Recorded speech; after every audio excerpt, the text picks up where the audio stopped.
Louis Bates never thought much about boundaries until someone tried to erase his. His property, tucked near the edge of a small town in rural Virginia, wasn't extraordinary by any means.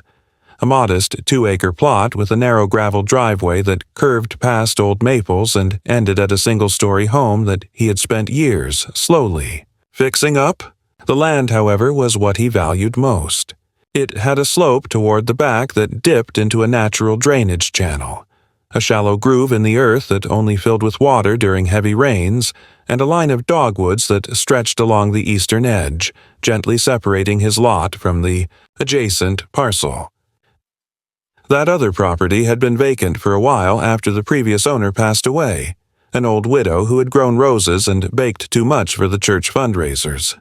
The silence had been peaceful, even welcome, until the day a red SUV pulled into that empty driveway and brought with it a woman who introduced herself with a wide smile and far too much confidence.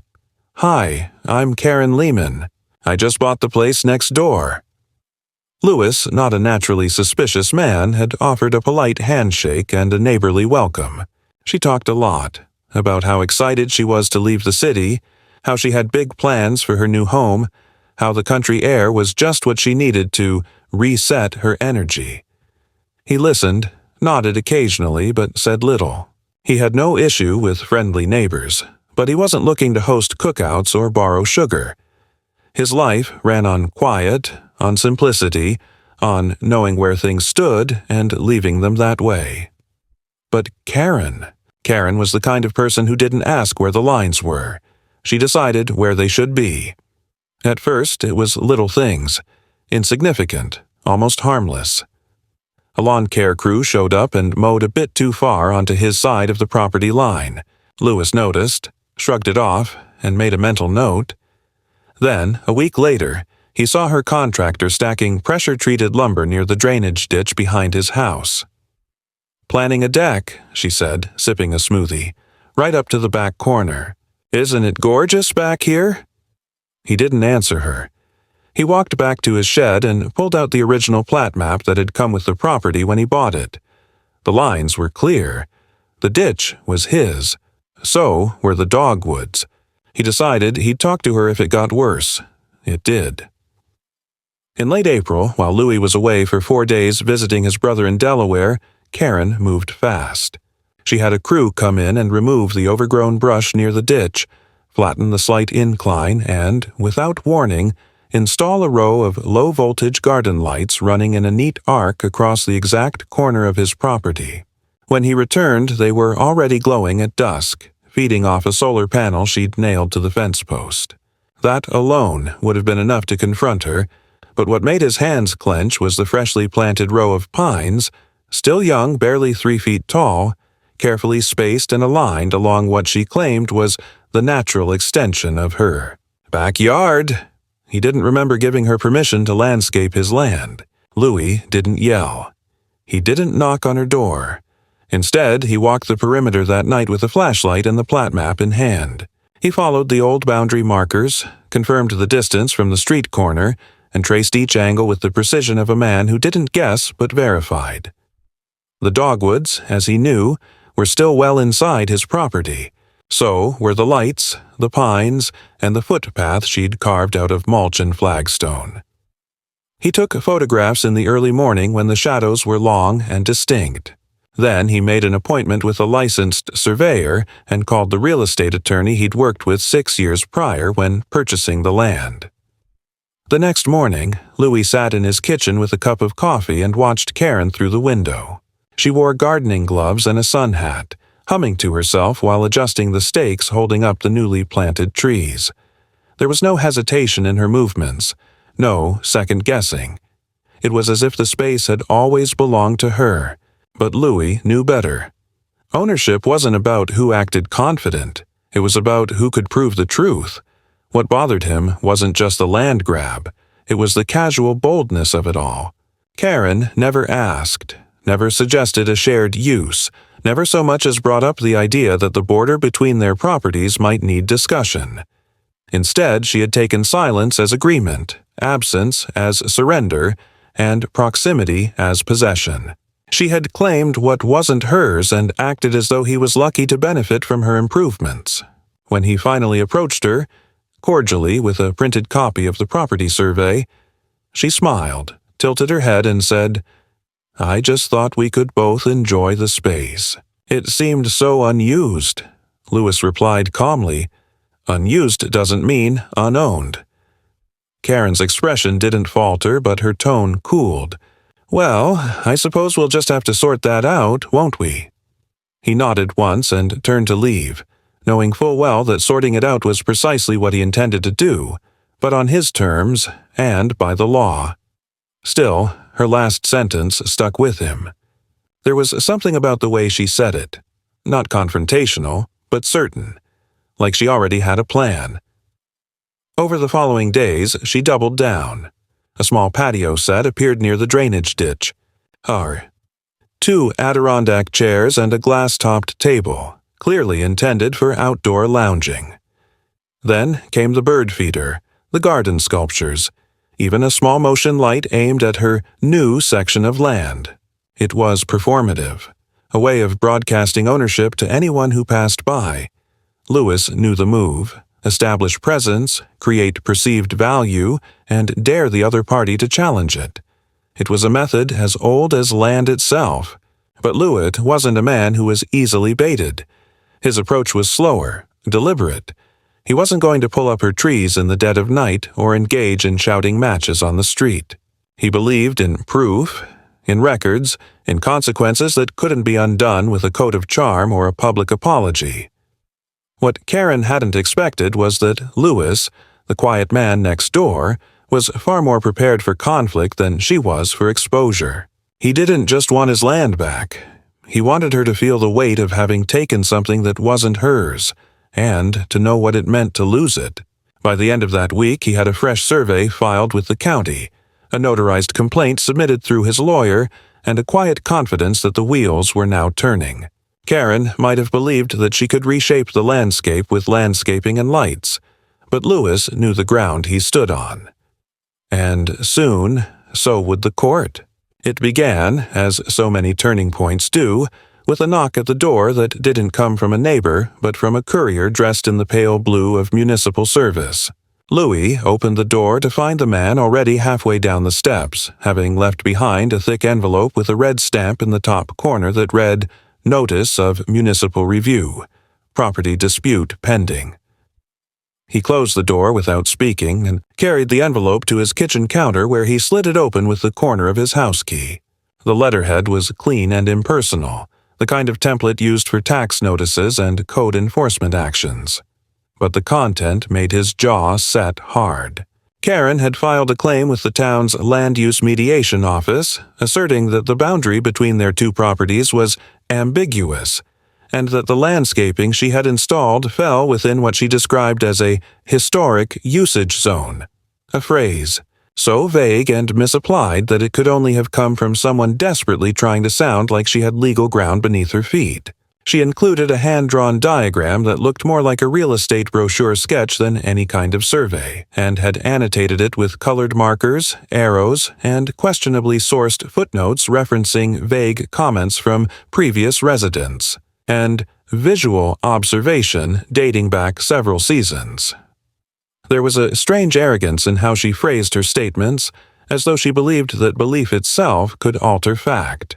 She referred to the dogwoods as communal landscaping flora, and the drainage ditch as previously undetermined watershed, suggesting that any part of Louis's property not actively fenced or posted was somehow fair game for reinterpretation. She ended her submission with a note claiming that she was seeking only to clarify land use moving forward, which read to Lewis like a thinly veiled attempt to preempt a formal challenge. It was, in essence, an attempt to get ahead of what she must have known was coming, his own legal move to reassert his property line. Karen, he realized, wasn't just bold. She was tactical. Still, Lewis wasn't new to bureaucratic maneuvering.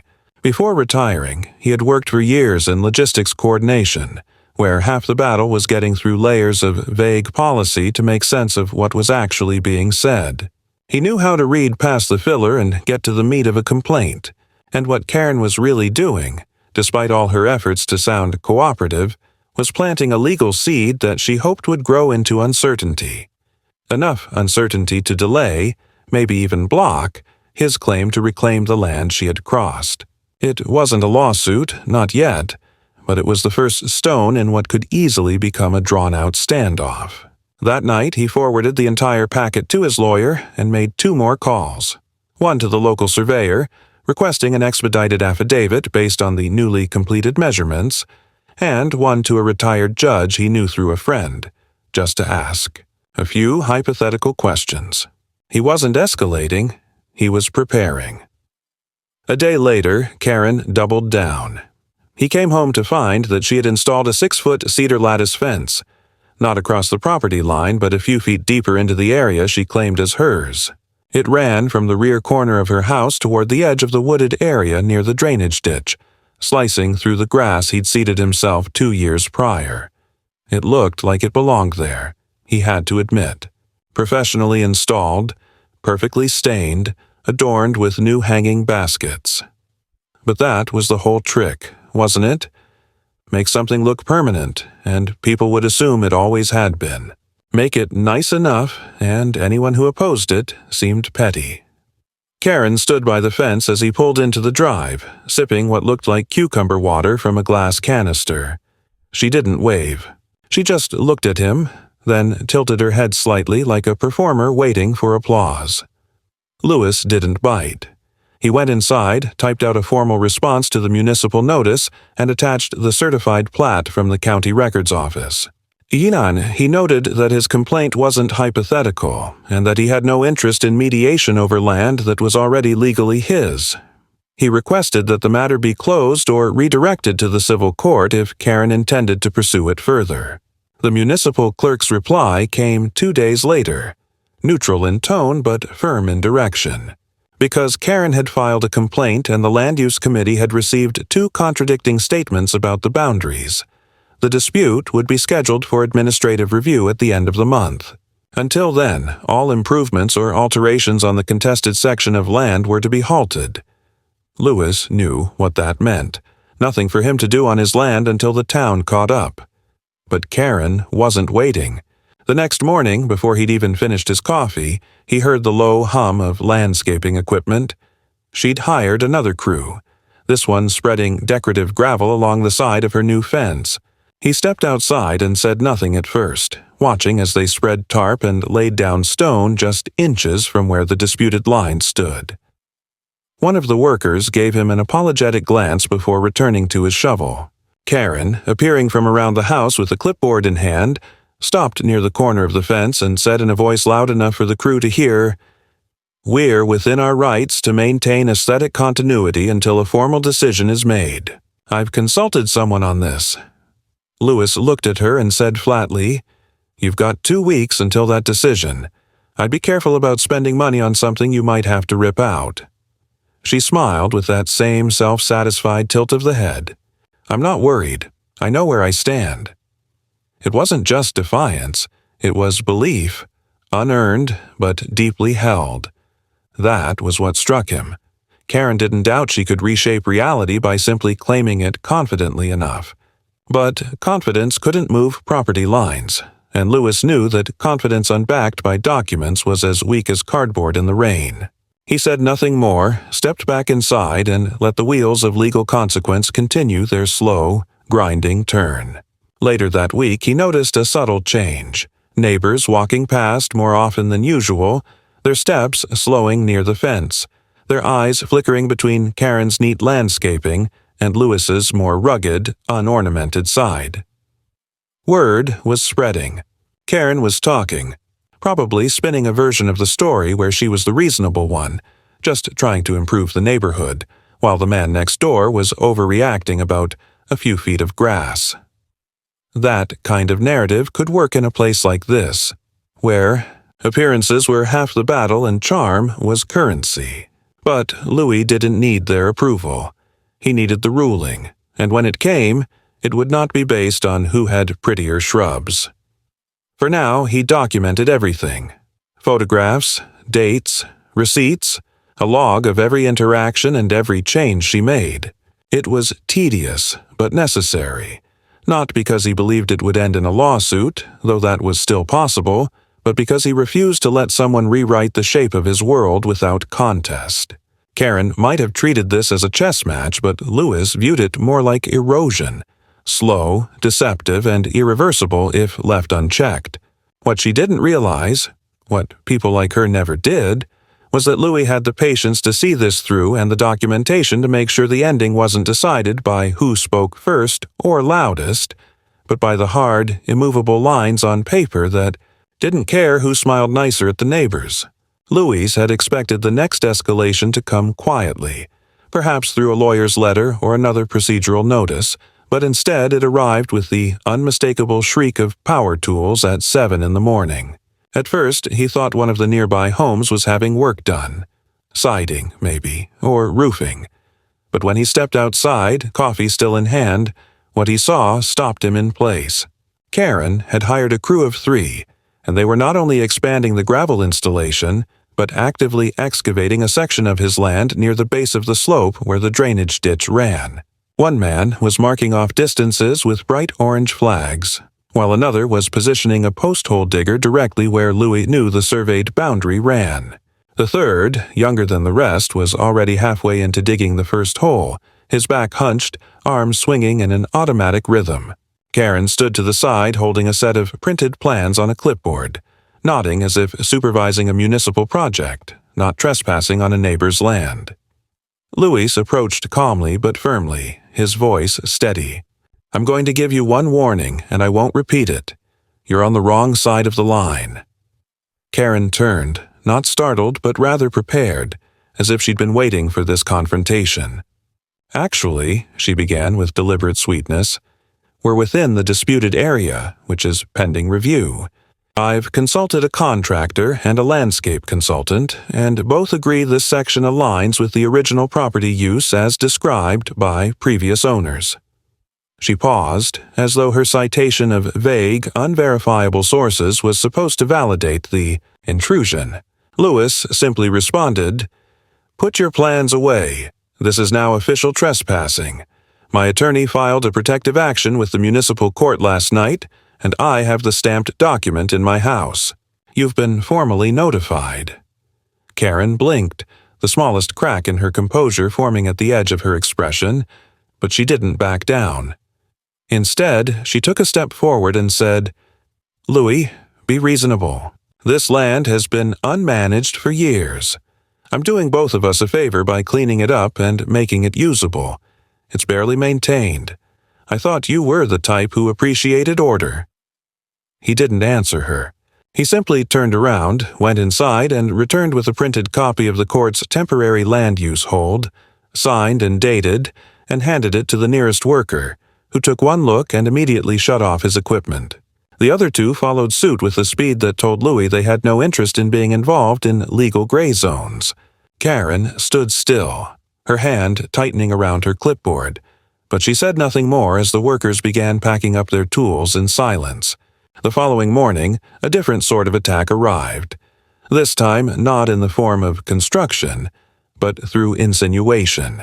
At the corner coffee shop where Louis occasionally picked up his breakfast, he overheard 2 neighbors discussing the land squabble on Elmwood, speaking just loud enough for him to hear. "It's a shame," one said. "I heard he's trying to push her out. Just won't share. You'd think someone with his background would be more community-minded." Louis didn't interrupt. He simply took his coffee and walked out. But he knew then that Karen had started a quiet campaign, a character assassination masked as concerned conversation. She was casting herself as the friendly neighbor being bullied by a stubborn, antisocial landowner. It was a clever move. It didn't win her legal ground, but it chipped away at perception, and in a town like theirs, perception had a long reach. That week, he noticed small but intentional annoyances beginning to accumulate. His trash bins were dragged several feet into the road, lids removed and tossed. One morning, he found a decorative wind spinner lying broken beside his porch, its stake bent as if someone had deliberately stepped on it. And although he had no camera footage, He hadn't yet installed his surveillance system. He didn't need evidence to know what was happening. Karen was ratcheting up pressure through plausible deniability, hoping perhaps to provoke him into overreacting. But Lewis didn't rise to bait. Instead, he began working with a private contractor to install a set of permanent surveillance cameras, not flashy or obvious, but discreet and high resolution, with nighttime infrared and audio pickup. He wasn't going to guess or assume any more. The next time anything happened, he would have footage, and not for show. It would go straight to his attorney. He also took steps to fortify the legal side of things. His lawyer filed an amendment to the original protective order requesting a partial boundary enforcement injunction, a tool rarely used in residential disputes but valid in cases of ongoing physical intrusion. It wouldn't give him victory in court yet, but it would severely limit what Karen could continue doing in the contested area. The filing included high-resolution survey data, dated field photos, timestamps, and a historical property layout pulled from the county archives, which Louis had paid a researcher to acquire. He didn't rely on hunches. He relied on records. Meanwhile, Karen shifted tactics again. Her crew didn't return, but her presence at the edge of the property became constant. Every afternoon, she stood near the fence line with her phone in hand, pretending to film nature, pointing her lens at nothing in particular while slowly turning toward Louis's house. Once, he stepped out to water a section of his lawn, and she immediately raised her phone, zooming in without even the decency to hide her intentions. He didn't say a word, but he made a mental note of the time and went back inside. That evening, he documented the encounter and sent it to his attorney, along with a request to prepare for a civil harassment complaint if her behavior continued. But the escalation didn't stop there. One night, just after midnight, he woke to the sound of metal clanging outside. He got up, slipped on his boots, and stepped onto the porch. In the moonlight, he could see that one of his dogwoods had been sawed. Not fully, but just enough to damage the trunk at the base. A second one had deep gashes near the root flare. No footprints, no tire marks, just the silence of an offense committed in cowardice. He stood there for a long time, staring at the damage. Not because he was surprised, but because he was calculating. Karen had crossed the line, not legally this time, but symbolically. She wasn't just pushing property claims anymore. She was targeting what made the property his. That night, he made 3 phone calls.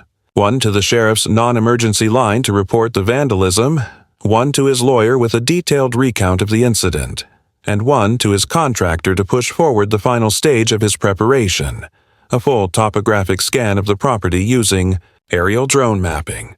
Not for court, not for display, but for insurance, because if she was willing to damage trees, he didn't want to guess what might come next, and he wasn't going to wait to find out. By the end of that week, Karen's tactics had begun to lose their shine. The workers she'd hired didn't return. Her story, repeated to anyone who would listen, started sounding thin when people saw Louis responding not with shouting, but with documents and quiet resilience.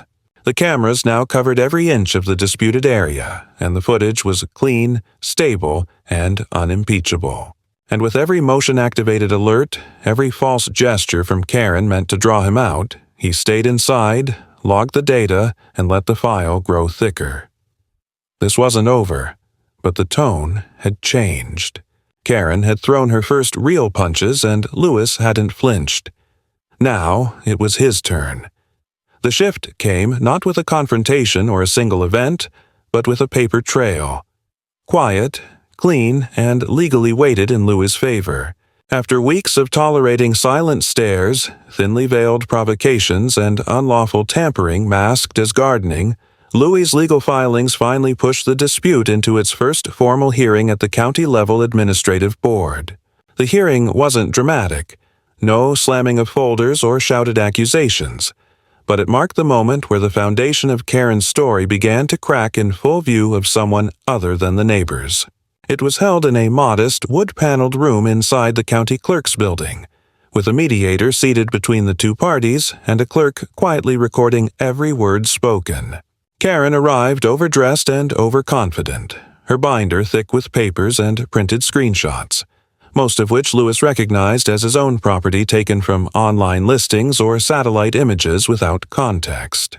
She began with charm, insisting she had only acted out of a desire to beautify the unclaimed portion of land, which she insisted had been neglected and blended naturally into her own. She referenced vague memories from a previous walkthrough with the seller, who, conveniently, was now deceased and unable to confirm or deny anything. Louis sat silently, his lawyer beside him, and let her speak, let her overreach, because he knew what came next. When it was his turn, he didn't tell a story.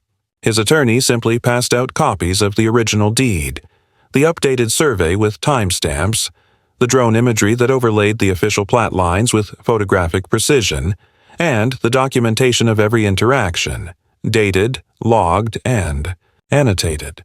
They also included a notarized affidavit from the surveyor and a historical archive extract from the regional planning office showing that the dogwoods Karen had claimed were naturally integrated into her backyard had been intentionally planted by the original owners of Louis's property as a natural boundary decades ago.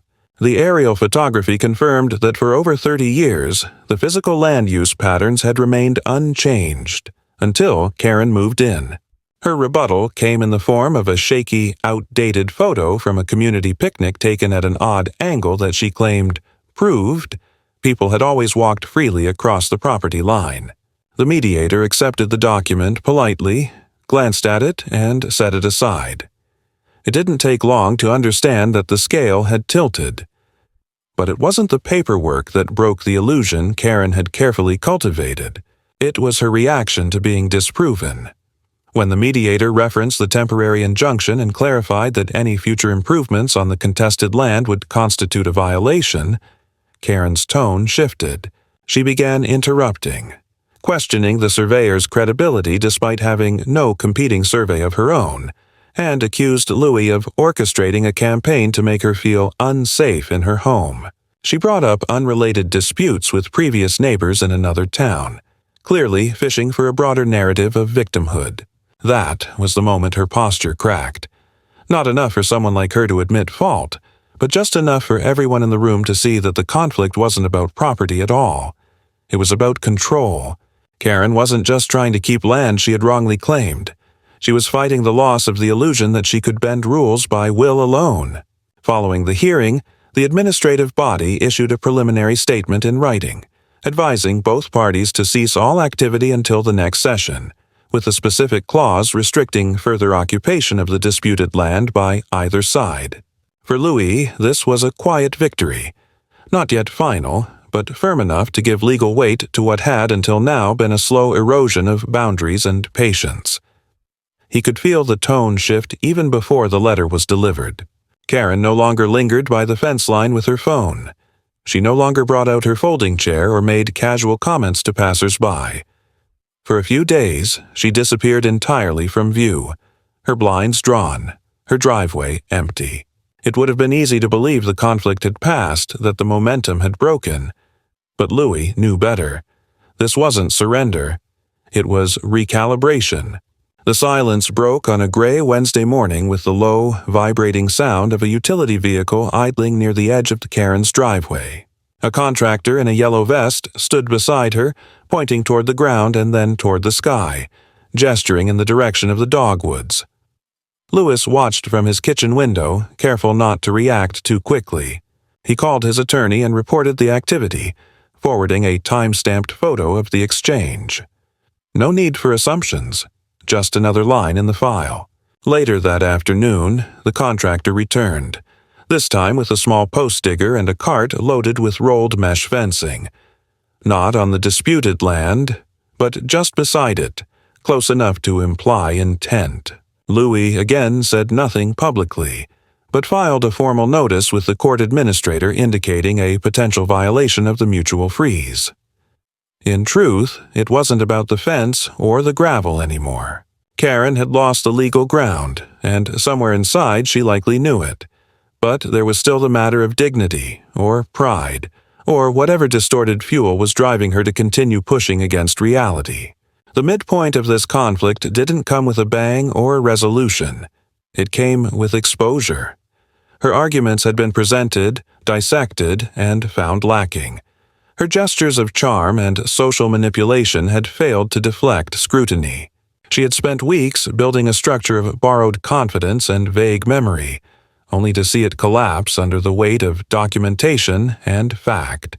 And now, for the first time, the consequences were visible. Not to the public yet, but to her. Karen had stopped talking because she had run out of words that mattered. Louis, on the other hand, didn't celebrate.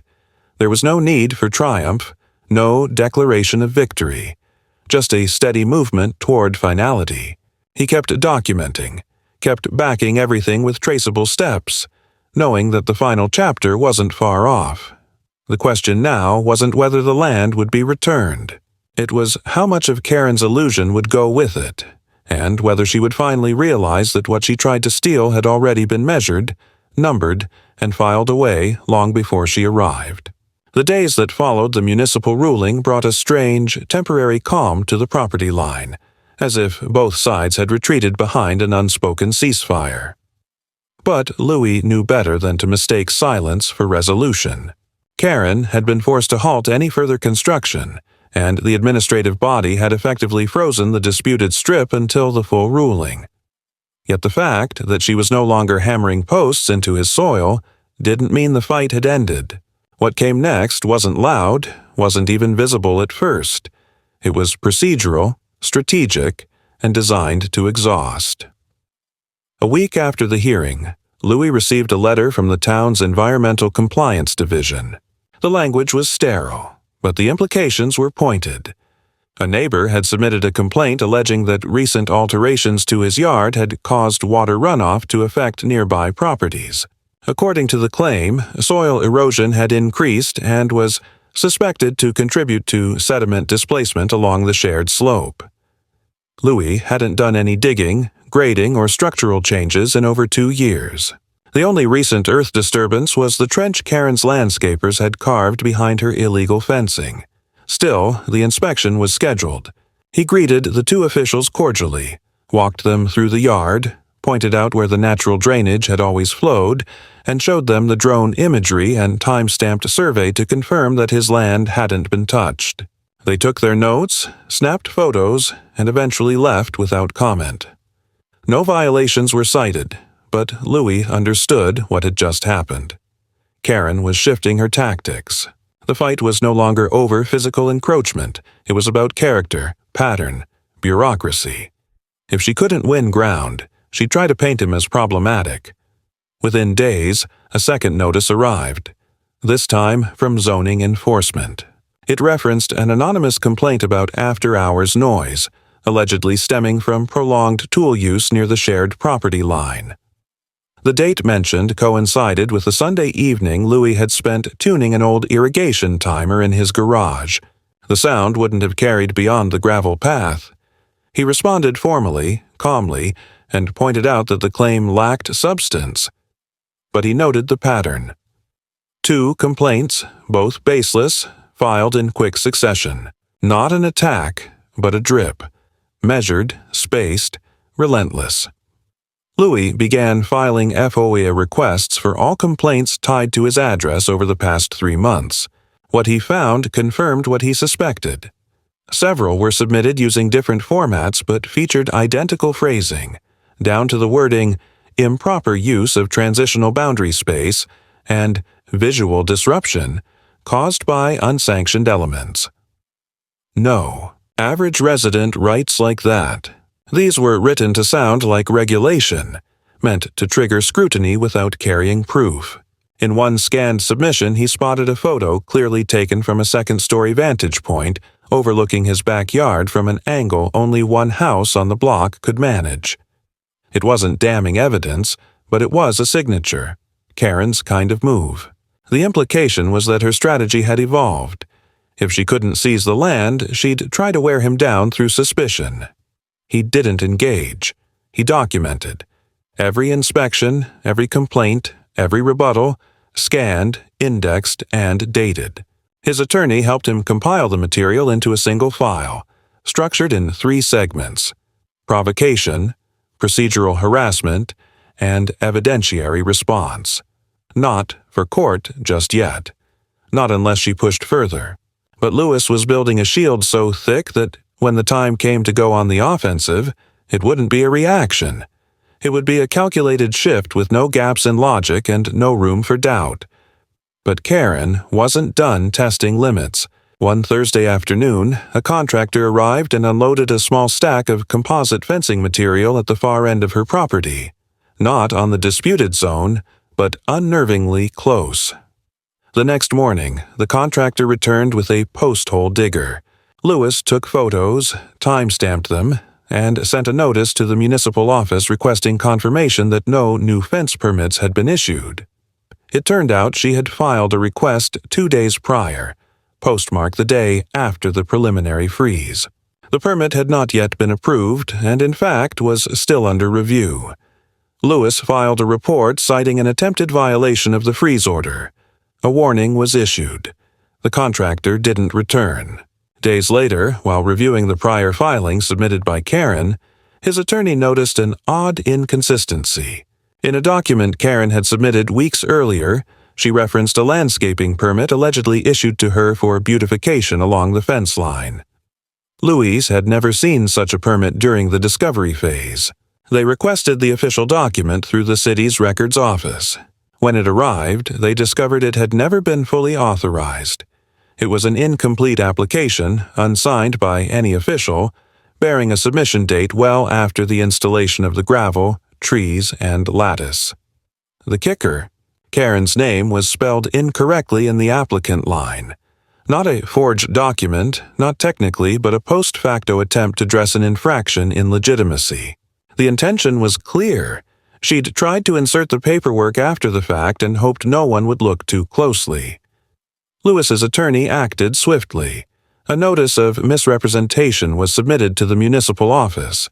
The response came within 48 hours. Karen was formally reprimanded for submitting incomplete and misleading paperwork during an active dispute.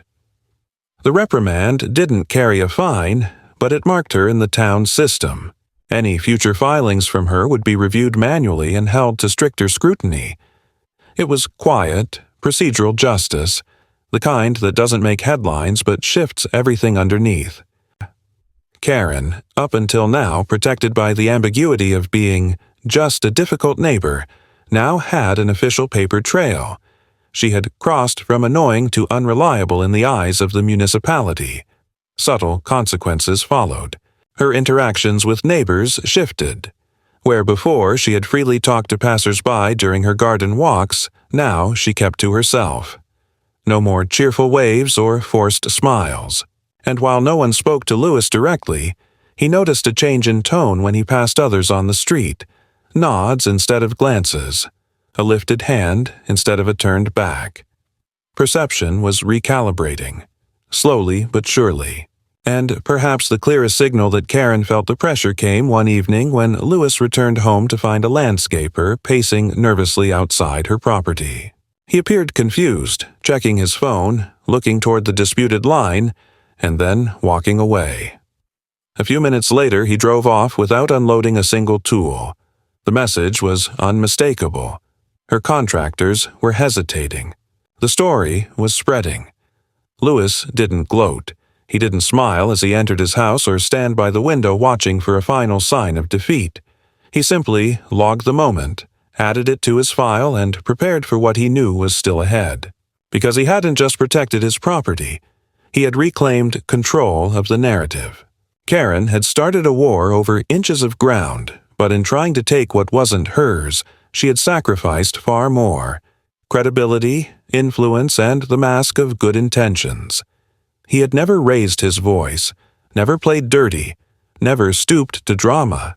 But when her actions finally reached beyond the fence and into fabricated permits, false complaints, and staged violations, he responded with the only tools she had no answer for: records, process, and time. He knew it wouldn't end with someone yelling or storming off. That was never how people like her lost. It would end the moment she stopped pretending she had any control left. For weeks, there had been no more contractors, no new complaints, No gravel deliveries or lights installed on disputed soil. At a glance, it looked like the tension had dissipated, like maybe Karen had accepted the inevitable. But Lewis knew better. People like her didn't let go because they saw a reason. They simply changed their angle of attack. So when the next move came, it wasn't loud, but it was unmistakable. Returning home from his weekly supply run, Louis noticed something new on the back slope of his land. Fresh gravel, tightly packed in a straight line, anchored with temporary string markers that stretched further into his property than anything Karen had dared attempt before. It wasn't technically on the contested strip anymore. It had crossed the boundary entirely. Someone had come deep into his property, laid out groundwork, and left behind the first phase of construction. Silent, unannounced, and deliberate. The neatness of the placement told him it wasn't kids, and the absence of any workers that day meant it had been done at night or in the early morning. He checked his cameras.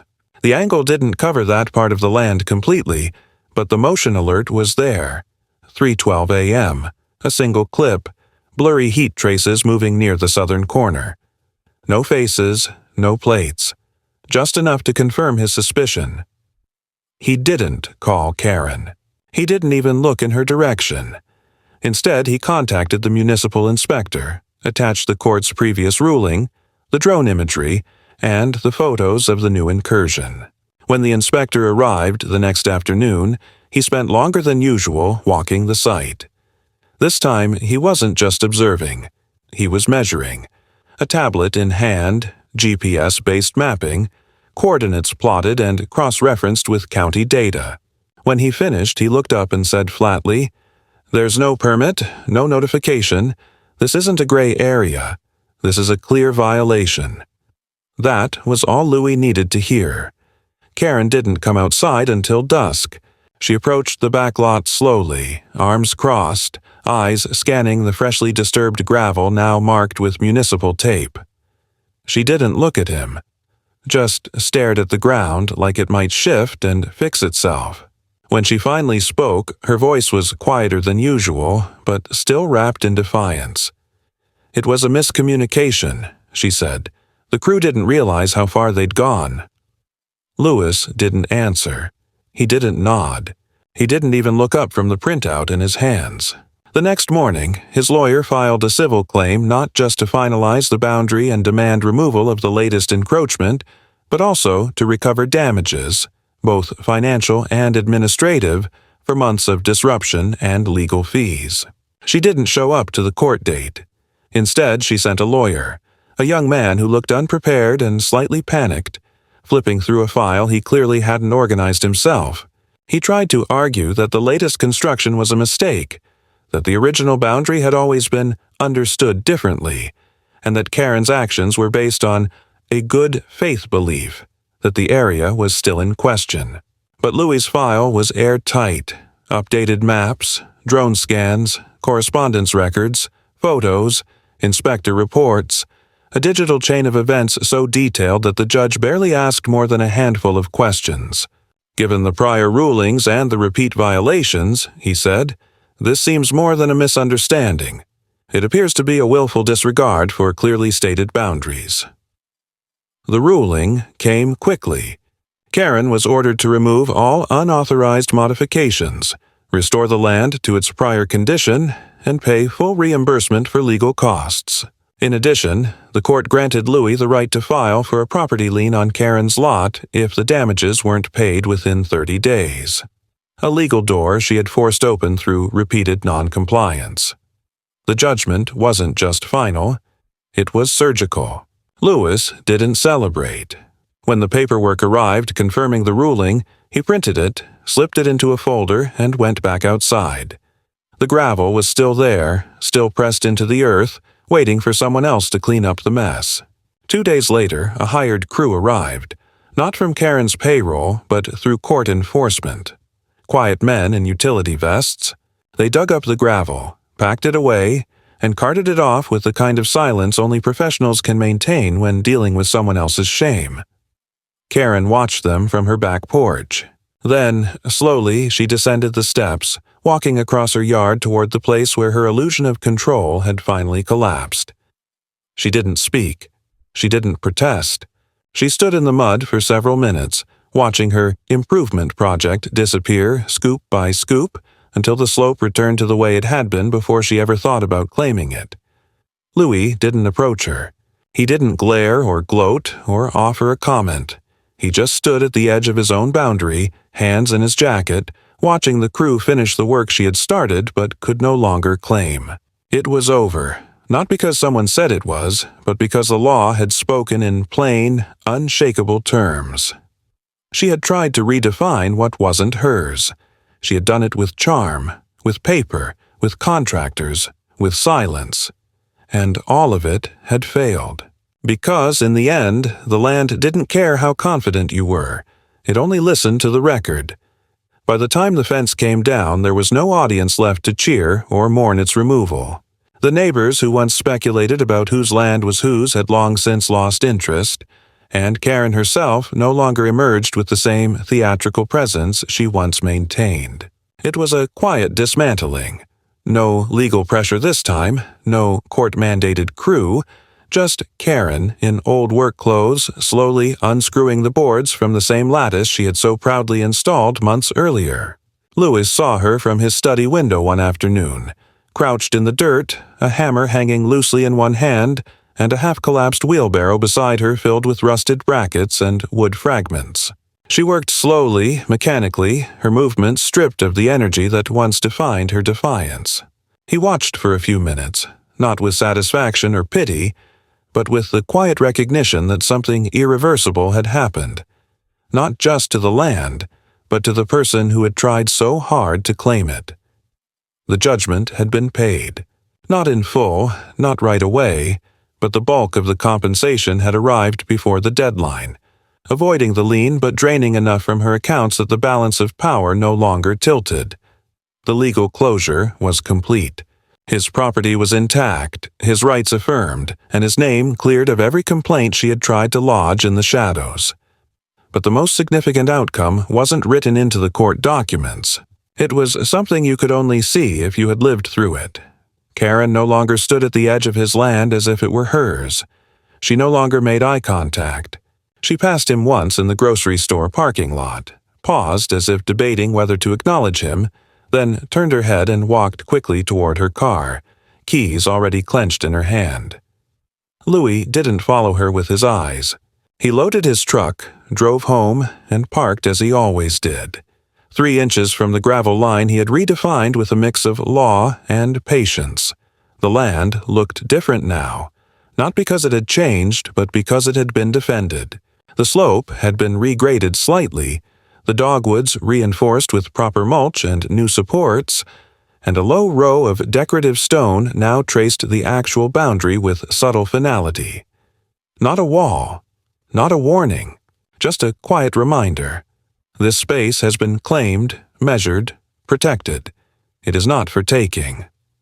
The crew he hired to restore the backlot was the same one he'd used years ago after a bad storm. They didn't ask about the drama, didn't comment on the leftover debris they hauled off from Karen's discarded plans. They worked quickly, efficiently, and when they left, the place looked like it had always been untouched. Natural, quiet, and unassuming. Exactly the way Louis liked it. He didn't tell anyone what had happened. No social media, no neighborhood group posts, no whispered retellings over fence lines. He had no interest in rehashing the past, because the truth didn't need broadcasting. It was already written, into court records, into aerial maps, and into the soil beneath his boots. The final confirmation came 2 weeks later when a new fence began to rise. Not on his land, not even close, but tight along Karen's actual property line, nearly 5 feet back from where her original installation had stood. The fence was plainer this time. No lattice, no ornamentation. Just straight panels, functional and quiet, as if even the wood had learned something about humility.